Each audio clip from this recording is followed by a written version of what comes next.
With what many will say was a lack of winter for last year, you may be eager to await what this winter has in store.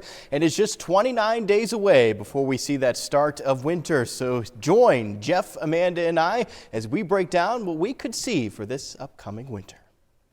Hello everyone. Winter is quickly approaching as we already had our first snowfall of the season. So let's take a trip down memory lane and recap last winter. We'll start with temperatures. Our average high was around 48 degrees and our average low was around 31 degrees. Our warmest day was in March at 74 degrees, and the coldest day, I'm sure a lot of you remember this, it was a nice stretch of days in the teens, was -4 degrees. So let's go take a look at our snowfall rates that happened last winter, and season total was a whopping 8.9 with the largest snowfall at 1.5 inches. So it's safe to say we had a mild winter, and it wasn't for the lack of precipitation, because we did get a good 5+ inches of rainfall throughout the season. But you know, there's a lot of factors that go into our winter season, and one of those is a La Nina El Nino year, and we are transitioning this year to an El Nino.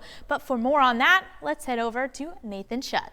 Thanks, Amanda. Well, what exactly is an El Nino? To explain what El Nino is, we have to look at the Pacific Ocean and more specifically near the equator. Now, in this region are what are called the trade winds, which blow from the east to the west. Now, in an El Nino year, you'll notice these trade winds are weaker than normal. So we're not blowing as much of that warm water that's on the surface of the Pacific Ocean near the equator to the west, allowing for some of that warmer water to gather further towards the east. Now, the effect an El Nino has on the pattern here in the United States keeps that active storm track mainly along the southern United States. So that's where you're going to see those wet conditions across the southern U.S. Looking a little bit further to the north there into the Ohio Valley, this is where you typically see dry conditions set up and seasonally warm conditions in the Pacific Northwest and the upper Midwest. Now, we vary El Ninos by strength from weak to very strong. And the question is, what is this year's El Nino going to be? And the all-model average of the strength of an El Nino for this upcoming December, January, February is 1.8 degrees, meaning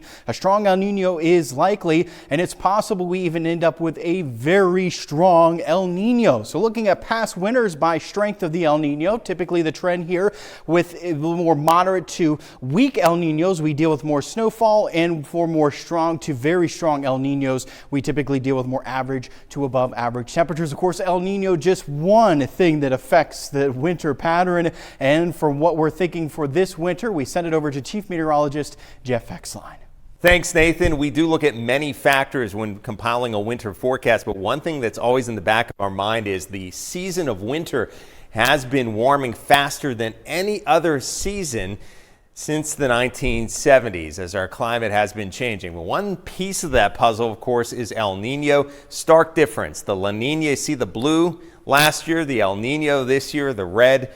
Big difference. So to think this upcoming winter is going to be similar to last winter, I think would be foolish at this point. But as Nathan mentioned, it's all depending on the strength of the El Nino. The stronger it is, less snow, less cold.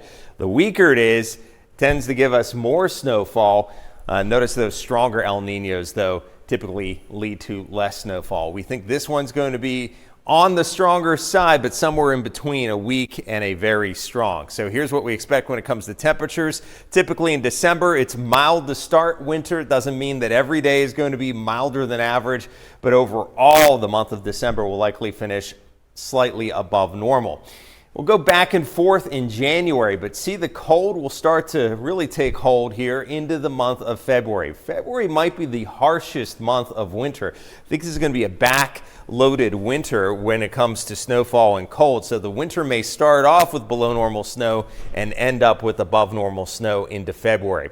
As we look at the winter recap, above average temperatures slightly as a whole. December likely starting mild. Cold snaps likely becoming more frequent in January and February, and a chance of below normal temperatures in February. More snow than last winter. Can't stress that enough, but likely just a little bit below average, near to slightly below average. If you want more information on how the winter will play out, we have a half-hour show.